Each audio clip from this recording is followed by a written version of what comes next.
Salut à toi, imagine-tu pouvoir voyager et emporter ce que tu veux dans l'avion. Je suis vraiment contente de faire cette vidéo pour t'aider à prendre les bonnes choses dans ta valise et passer la sécurité de l'aéroport sans te faire délester. Alors bienvenue à toi qui rêve de voyager, bienvenue à toi qui aime voyager. Ici je te parle de ma passion, le voyage simplement. Le décollage est imminent, il est temps de préparer ta valise. Optimiser l'espace dans ta valise cabine, maintenant tu gères. Et tu sais que de mon côté, je prépare ma valise la veille. Même que mon activité principale est le repassage. Ok, t'as le droit de dire que je suis bizarre, mais dans la semaine qui précède mon voyage, je fais toutes mes lessives pour pouvoir emmener mes tenues préférées. D'autant que selon ma destination, un petit trempage des vêtements dans l'anti-moustique est loin d'être du luxe. Tout ça pour arriver au doute du contenu dans ta valise et que ce soit en soute ou en cabine. Bien sûr, je te parle en dehors du fait que tu aies envie d'emmener toute ta maison avec toi. Sois raisonnable et réaliste. Débarrasse-toi du superflu. Quoi qu'il en soit, selon ce que tu prends, tu risques d'être bloqué à la sécurité ou aux douanes de l'aéroport. Tu connais l'histoire de ta valise en soute ? Elle est lâchée sur un tapis, puis mystère. Mais elle est bien bourlinguée, inspectée aussi. D'ailleurs, il est préférable de la fermer de manière sécurisée et d'opter pour une serrure TSA. En effet, les autorités, normalement en ta présence, se réservent le droit de pouvoir ouvrir ta valise. Alors, autant que ce soit fait dans les règles de l'art. Sinon, tu pourrais avoir des surprises. Et en plus de trouver ta valise délestée de quelques objets qui déplaisent à la sécurité, ou qui leur plaisent, qui sait, tu la retrouverais détériorée et hors d'usage. Le problème est que, selon les pays et les aéroports et les compagnies, les objets autorisés peuvent varier. Pour être sûr, avant ton départ, je t'invite à consulter le site des compagnies que tu utilises et aussi ceux des aéroports. Alors il y a la nuance soute et cabine. Et bien heureusement, il y a une base. En cabine, tu oublies les armes, les produits illicites et dangereux.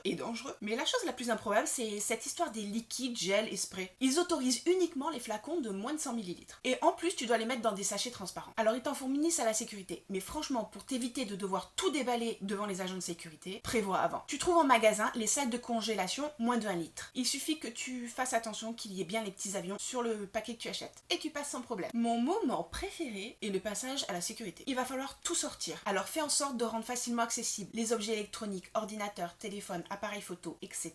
Les fameux liquides gel spray dans le sachet. Les aliments sont proscrits sauf besoins spécifiques ou pour les bébés. D'ailleurs, tu as droit aux poussettes homologuées en cabine. Et ça, c'est top car lors des transits, tu es bien soulagé. Les traitements, c'est ok, mais il faut que tu emportes ton ordonnance en cours de validité. Alors, pour mon ami fumeur, tu as le droit d'emporter avec toi ton briquet et une cigarette électronique, mais sur toi uniquement. Et elles subissent le même sort que les liquides. En sachet. S'il te plaît, fais attention à ce que tu mets dans ta trousse de toilette en cabine. Oublie tous les objets limants, coupants. Uniquement la pince à épiler passe. Le reste, tu feras sans si tu voyages uniquement avec une valise cabine. Sinon, ça va en soute. Pour info, les copines coquettes, le fer à lisser passe en cabine. Et pour la place, j'en fais un objet indispensable. C'est loin d'être encombrant. Concernant les achats en duty free, alors là, tu as le droit en cabine au liquide supérieur à 100 ml. Étonnant. Ok, c'est l'incompréhension totale. Le commerce dépasse la sécurité ?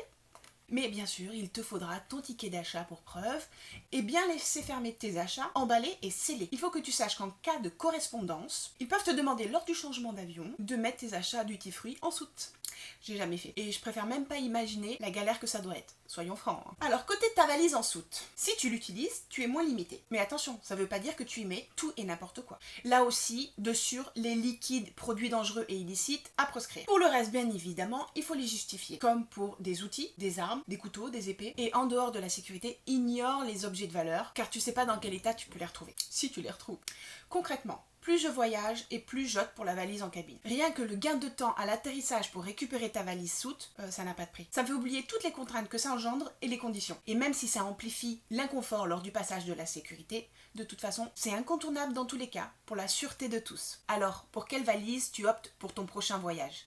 Ne va surtout pas essayer de voyager sans t'y préparer et sans me partager ce qui te bloque. Je me ferai un plaisir d'argumenter et de solutionner tes problèmes. En attendant de pouvoir échanger ensemble, mate mes photos sur Instagram, mes articles sur le site et mes vidéos sur YouTube. Abonne-toi pour avoir les prochaines vidéos. Je te réserve plein d'autres conseils et à très très vite.